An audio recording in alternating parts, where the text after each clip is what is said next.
భారత్ మాతాకి జై. తెలంగాణ సోదరి సోదరిమణులకు, ముఖ్యంగా యువలోకానికి స్వామి వివేకానంద స్వామి జయంతి శుభాకాంక్షలు. మిత్రులారా, మీ అందరికీ తెలుసు, స్వామి వివేకానందుని ఆశయం ఏమిటంటే మన దేశం యొక్క యువత వల్లనే మన దేశం విశ్వగురు కాబోతుందని కలలు.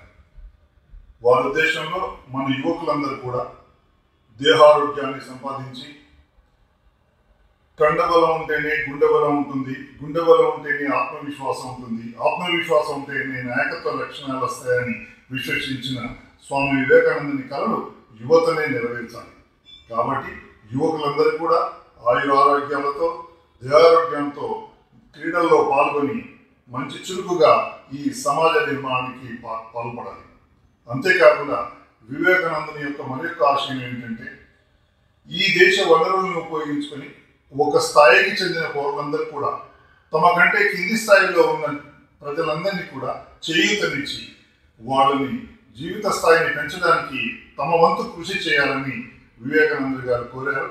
అదేవిధంగా ప్రతి పౌరుడు వారి జయంతి సందర్భంగా ఇది గుర్తు చేసుకొని ఆ దిశగా నడవాలని నేను వారిని విజ్ఞప్తి చేస్తున్నాను.